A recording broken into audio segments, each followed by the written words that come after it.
Hey, I'd like to welcome you to another episode of Mission Matters. My name is Adam Torres, and if you'd like to apply to be a guest in the show, just head on over to missionmatters.com and click on Be Our Guest to Apply. All right, so today's guest is Mark McNamee, and he is CEO over at the Ukraine Business Network. Mark, welcome to the show. Thanks for having me, Adam. All right, Mark. So when the Ukraine Business Network kind of in this concept and idea first came on my radar, I was like, okay, I gotta have Mark on the show. So, I mean, first off, like, how did you come up with this? Like, tell us a little bit more about it and how you came up with this concept. Sure. So I'll try to keep that to less than an hour explanation here. But so, in short, I have experience doing this type of business prior to moving to Ukraine. I moved here in October of last year and co founded the business, in fact, with my business partner, Andrew Prima, who had been running for several years what's called Ukraine Business News. So he already had a Mm, medium platform dedicated to the business community, foreign investors right here in Ukraine. And essentially, I had had contact with Andrew for the previous several years, and I had been doing a similar business model, this building a network community and helping facilitate foreign investment in countries. I've been doing that elsewhere in Europe prior to moving here at the end of last year. So, but then the idea really originated because really from a personal, professional, I've been linked to Eastern Europe throughout my entire personal life. My grandmother's from Western Ukraine, and my grandfather's from Eastern Poland. But then also academically, I studied this region in university, focused on Eastern European, Russian Empire history, Ukrainian history in university. And then my graduate studies, I focused on Russia, Ukraine, mm, former Soviet Union, Eastern Europe history. So that's my academic personal background. And then professionally working on this region for basically over 15 years now. But then more specifically for setting up Ukraine Business Network, really felt compelled to do something, however mm, small the part we're playing, but do something to help contribute to Ukraine's recovery and help encourage investment, help companies retain jobs, hopefully expand their businesses, increase investments, hire more people, Ukrainian economy more resilient in advance, during this recovery, in advance of ultimately, Ukraine's reconstruction mm. after the war. So yeah, that's basically where it comes from. I mean, professionally having a skill set, a demonstrated skill set, the ability to do this, and then applying it specifically to this market, considering really the transformational historical moments that we're going through. I mean, the Mm. world is going through it, whether we recognize this in the West or not. Yeah. The world is going through a transition, and it's centered on Ukraine. And so the future of the world really it hinges currently on what happens here in Ukraine. So Mm. really felt I needed to be sort of a part of it, considering my background. What's it like starting a business right now in Ukraine? Like boots on the ground, you're there. Like, what's that like?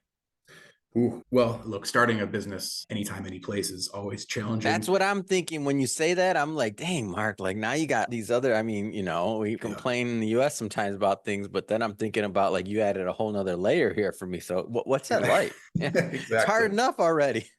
Right. Yeah. No, under normal circumstances, right? Yeah, Yeah. And it's look, and there's so many externalities that obviously we can't control. I mean, what's going through of Putin's head? course. Decisions will he make? It's not a non-negligible possibility that he uses some sort of unconventional weapon, Hmm. chemical, biological, nuclear weapon under certain circumstances at some point. I mean, so these types of things are always kind of in the back of your mind. I mean, and then I mean, literally, we're geopolitical events, which Hmm. rarely do we actually see them on a day-to-day basis impact our daily lives, but it does here, right? I mean, Hmm. air raid sirens, decisions in U.S. Congress. I mean, we're seeing it here on the ground. There's less air defense, more things have gotten destroyed, more civilians have been killed the last few months.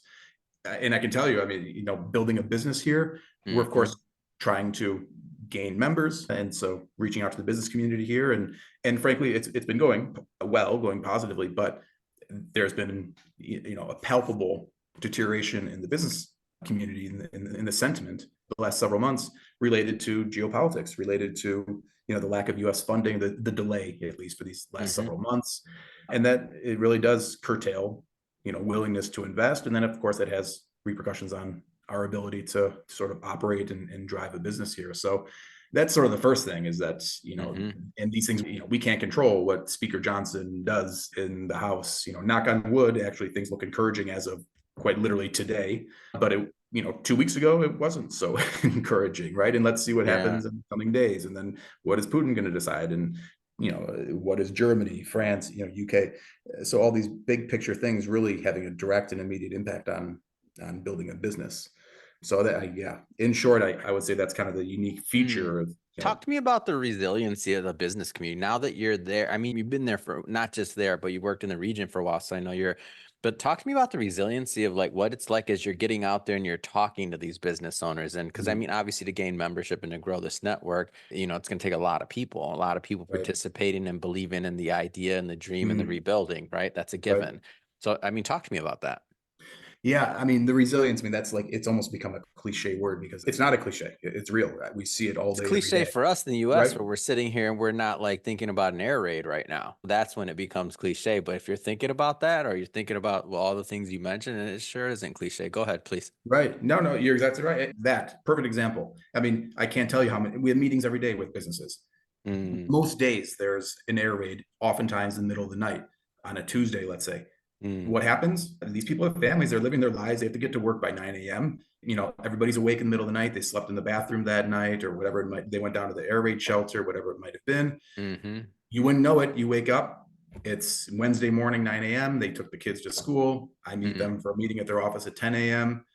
And everybody you just kind of keep going, right? What are you going to do, basically?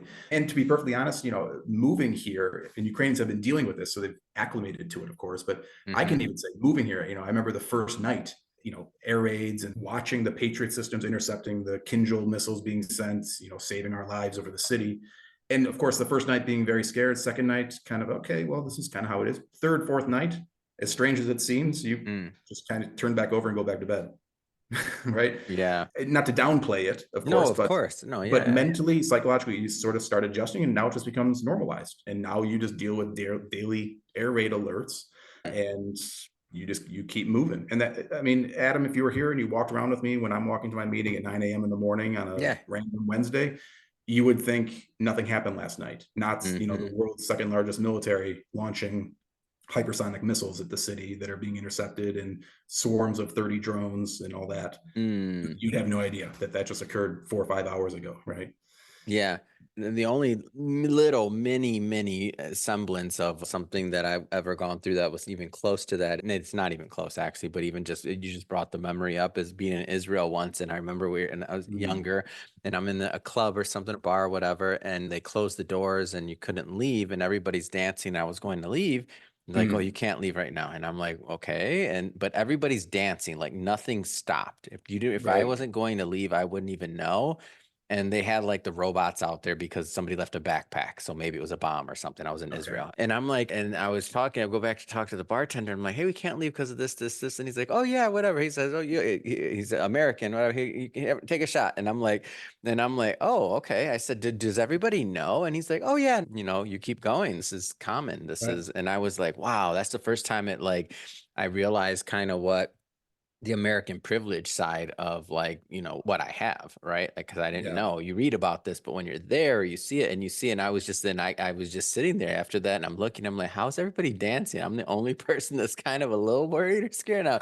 Yes, everybody's just hanging out. And if anything, the people at the door, they're not upset because they can't go out other than because they wanted to smoke. Like a cigarette. So that's why they're annoyed. They come back and I heard the girls coming next to me and they're annoyed. They're like, oh, I can't even go out. I want to smoke a cigarette and whatever. And I'm like, okay, nobody cares about the backpack or that they have a robot. There's all these people out there in like this gear, but you want to go smoke a cigarette. So you're really annoyed. Human nature. We can revert to our petty instincts pretty quickly. Oh, so tell me about the vision of like growing this and also how long you've been doing it. I know you moving there, but like tell me about the vision for growing this and like really just we're entrepreneurs here. Let's dream. What's the vision? It's ultimately based upon a broader vision. I mean, look, the business at the end of the day, and my background is political, economic, security, risk analysis. And so our value added, right, would be offering our analysis, right, of the external environment to major Western multinational corporations and assisting them in their investments, helping them understand what's, everything that has happened. Where are we today? What does this mean for the investment environment in a month, in 6 months, in a year, in 3 years? So obviously in the context of Ukraine, that gets enormously complicated given the different war scenarios and how Putin could react under this scenario or that, US, Ukraine, all the dynamics, right? And that is shaping ultimately, naturally, the business environment here. So the vision being, I'm a deep believer, just genuinely, and having studied this region, I'm just a deep believer in Ukraine's ultimate victory. I can't put a date on that, of course, but I did move here at the end of last year, basically setting the groundwork, the foundation, being sort of the first mover in the market in anticipation of Ukraine's eventual and what I believe is an inevitable victory. That being the case, right, we are basically taking the first, what I think will be, year and a half, 2 years to set the foundation for this business, help Ukraine's current recovery during the war, and then with Ukraine's eventual victory, then that's when you have reconstruction money coming in. And then that's when, since we already have a foothold in the market, being really the first mover in this specific field, helping facilitating investment and helping Western companies navigate the investment environment here and make the right connections and, within our business network, understand the external environment to help them plan strategically, communicate with corporate, et cetera, get in touch with the right government officials, the whole 9 yards, right? In doing that currently, then we believe it sets us up obviously in a very good way when that reconstruction starts coming through. And that reconstruction, I mean, these are going to be monumental levels of aid flows into the country, from the private sector, but also from governments, likely, I believe, eventually taking Russia's foreign exchange reserves as sort of a foundation for that reconstruction. And you're going to have more money than what the Marshall Plan gave, after World War II, what the US gave to Europe. So it's really going to be a huge task, and they're going to need companies like us to help them sort of navigate the investment environment. And so that's why we're here. We want to, there's really, it feels like, look, the title of your podcast, Mission Matters, right? This a colleague of mine, right before I was moving here, actually, he said, you're not going there to start a business. You're going there on a mission. Yeah, and I'm like, actually, that's a good way of putting it, right? It is, at a personal level, at a professional level, it really does feel like a mission to really achieve something. This isn't just about, obviously, revenues and profits. This is more, contributing to something really greater, which is, at the end of the day, talking about the mission, that's far, far more inspiring, every day to keep at it and to see the resilience around me. And then it just encourages me to be resilient. How can I sit here and complain when, I'm watching every day and hearing the endless stories from the front lines and from families struggling through things and hearing from clients, what they're going through at a personal level. And so, so it's super invigorating, just, very inspiring. And getting back to the resilience that you mentioned, right? We just see this every day in the companies, the collaborative spirits, top down. It just feels like it's just sort of less hierarchical because everybody feels that they're in this together. So much attention and sensitivity to people's needs, their mental health needs, just a lot of workforce developments and corporate culture development. It's really to give credit, aside from just the greatness of the Ukrainian spirit, giving credits to the Western companies. You and I both know, Western multinational corporations, have engendered a bit of a negative, reputation over the years, a lot of times unfairly. But I can tell you here, the dedication, the commitment to their workers here in Ukraine, and the willingness to continue to support the business, keeping a long-term vision, staying optimistic, for the business over the long term, not just abandoning the investment, taking resources from elsewhere, maybe their Asia team that's doing very well, taking money from Asia and helping support the Ukraine business. And so different things like that. It's really encouraging to see these Western corporations acting really so responsibly. And it is a business at the end of the day. It's a smart move. They retain really strong talent and they build strong employee loyalty by and large, not every single company, but from what I'm seeing in the companies we're speaking with every day, nearly all of them really strongly supporting the team. So it's really just very encouraging to see businesses, acting like this at this difficult moment. Do you speak a Ukrainian or Russian or, do you speak any of these languages? I'm just curious. Yeah, I studied Russian years ago, so I speak Russian.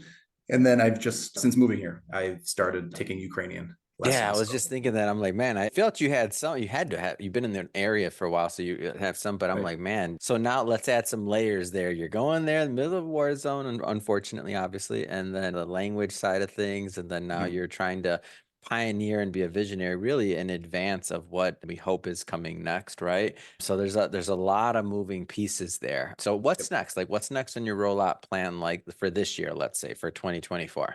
Right. So the rest of this year, Basically, this year is about brand building, getting our name out there, getting the major players in the business community, both public, the officials and government advisors and business associations and various embassies, getting them aware of what we do and building credibility, building value, showing that value, right, to them. Because we understand this year companies don't necessarily have disposable financing For sure. to be jumping into. So, and we appreciate that.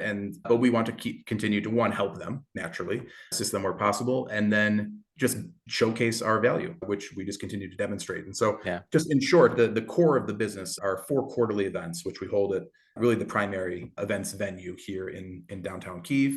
And then in those events, giving macroeconomic, political, war, risk analysis, presentations on that, and then linking it to macroeconomic forecasts, what this means for the Ukraine's economy, and then for the business community. And basically, I'm hearing every day the stories from businesses, what they're struggling with, what the opportunities are, what they're excited about, what they're worried about. And so relaying those stories and really helping connect the community and the business community and helping them understand the overall business sentiment. And then we write analytical reports, so monthly reports, so quick updates on everything that's impacted the business community in the past month, quarterly reports, and then also surveys on business sentiment and also executive commentary in those reports, so that companies can get a really strong picture of the market, both sort of the external environment, but also the business sentiment, how sectors are performing, and the outlook critically. I mean, making the critical part about this is making those predictions of what's going to happen, in 3 months and 6 months and a year in such extremely uncertain environment. That's obviously a major value added for the company. So in short, to answer your question again, this year it's about brand building, and we've gotten several members already. So we're really achieving that goal. And frankly, we're ahead of where we had anticipated when my business partner and I started the company. And that's what we want to do for the rest of this year. We have a couple sponsors and members, keep building that up this year. And then next year, we do believe that, again, based on our outlook for the war, that Western investors will start getting a little bit more a sense of urgency and start bringing some capital back and investing further in the market. And then I think moving into 2026, most definitely, we'll see a pretty significant flow of investment into the country. So that's basically the long-term plan here, is to build up the business this year and brand integrity and brand recognition. If somebody wants to and I think that's a great way to end it. If somebody wants to get in touch or learn more or connect and learn more about the project, the Ukraine Business Network, what's the best way for them to do that? Sure. So we have our website, Ukraine Business Network. So UBN. So that's UBN is the parent company, Ukraine Business News. So obviously that website, UBN, and then UBN, Ukraine Business Network. So UBN Network is based off of that. So I would say, please, of course, go to both of those and subscribe for the Ukraine Business Newsletter, which is a daily newsletter of all the major events that impact the business environment. So that's the best way to follow us. We're, of course, on LinkedIn. Andrew Prima and I, Mark McNamee, we're both on LinkedIn. So following us. And then, of course, emailing us. So my email, happy to receive email from anyone, of course, interested, would be m.mcnamee, so MCNAMEE @ubn.news. Amazing. And for everybody listening, we'll put that in the show notes, so you can just click on the link and head right on over. And speaking of the audience, if this is your first time with Mission Matters, this is a daily show. Each and every day, we're putting out new content, new episodes, bringing on new entrepreneurs and new ideas. If that sounds interesting, hit that subscribe button. We don't want you to miss any of the upcoming stories. We got a whole lot more planned for you. So again, hit that subscribe button. If you're a long-time listener and you haven't left us a review yet, hey, hit that review button, because the more reviews on Apple Podcasts, the more stories we get to do for you. So we definitely appreciate those. And Mark, I'm really excited to have you on the show today and to bring this story to our audience. And I'm wishing you, the best of luck out there. And I don't think you need it, but I'm wishing it to you anyway. And really staying safe out there and helping to work with and help the local business community as well. So I think it's great work. And thank you for coming on today. Yeah, absolutely. Thanks for the time, Adam. I'm glad we could have this discussion.